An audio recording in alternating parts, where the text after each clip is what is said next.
Arizona Territory Ranger Sam Burrack stepped down from his saddle on the dusty street of Humbly and reined his bare paw Appaloosa Blackpot to an iron hitch rail.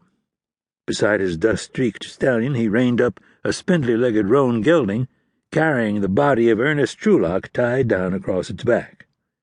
Next to the roan he tied a black-maned bay. Its rider, Harvey Cisco Lang, stepped down and took an awkward stance, his hands cuffed in front of him, a third cuff at the end of a 2-foot chain holding him fastened to his saddle horn. "This is a hell of a rig you've invented here, Ranger," Lang said, shaking the chain to his cuffs. "Are you expecting to make any money on it?" "I didn't invent it," Sam replied. "It came from a blacksmith at the ranger outpost." Dismissing the matter, he said, "Where will I find Rastadler?" Lang shrugged and looked all around the half-abandoned high desert town. "Beats me," he said. Then he said, "What that blacksmith don't know won't hurt him. I don't reckon, like as not, you could claim these cuffs as your own invention, and by the time news of it got back to him, you'd be a rich man." The ranger looked back and forth warily along the dusty street. Along the hill line stretching north to south beyond town, he saw no rise of trail dust, no sign of anybody fleeing. "That wouldn't be honest," he replied. "Honest? You got me there," said Lang, a slight smile showing through his black, dust-caked beard stubble. "Of course, if you're that particular, you could always give him a little something to settle him up. See what I'm saying?" "Yeah, I hear you, Cisco," Sam said quietly, his eyes pulling back into Humbly, scanning the roof lines, the doorways, the alleys. Lang hadn't said 3 words all morning. Now that they were in Humbly, where Lang had assured him Sheldon Rastadler would be hiding out, the outlaw couldn't seem to shut himself up. The ranger drew his Winchester from its saddle boot and wiped dust off its butt. He stepped over in front of Lang, unlocked the cuff from the saddle horn, pulled Lang over, and fastened the third cuff to the iron hitch rail. "Hell, Ranger," said Lang, "you didn't have to do that. We've been getting along well. I'm not going anywhere. Don't you trust me?" Sam just looked at him.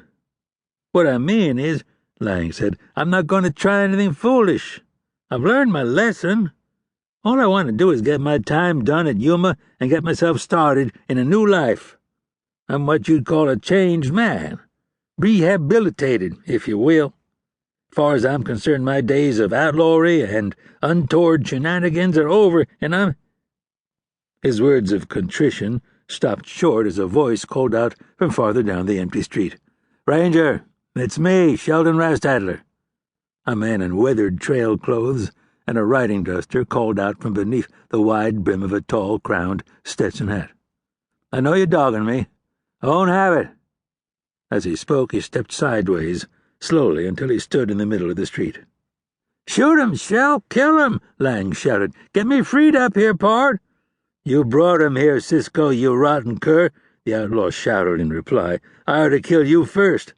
"I had no choice, Shell!" Lang shouted. "He's beat me, pistol-whipped me, threatened to kill me, kill my horse." The ranger poked him a sharp blow to the ribs with the tip of his Winchester. "Shut up, Lang," Sam said. "I can't even hear what the man's trying to say." Lang grunted and fell silent, his cuffed hands clutching his pained ribs. "Poke him again, Ranger," said Rastadler from 50 feet away, his duster pulled back behind a big, holstered Remington on his right side. "Shoot the fool in the head for all I care." "You don't mean that, Sheldon," Lang called out in a strained voice. "We've been pals too many years." "Oh, I mean it," said Rastadler. "Fact is, I always figured you'd jackpot me, and old Truelock I so much as told him so. Watch Cisco Lang like a hawk. Don't turn your back on him, I always said. He wouldn't listen. Now look at him."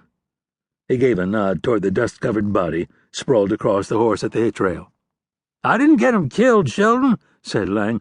"It was his own stupidity that caused him to look around just because someone called out his name. What kind of fool looks around like that?"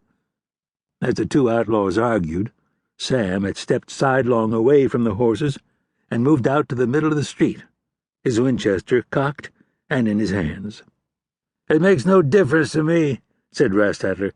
"As soon as this law dog's lying dead on the ground, look for me to come over there and gut you with my spurs for sicking him on me, knowing my name's high up on his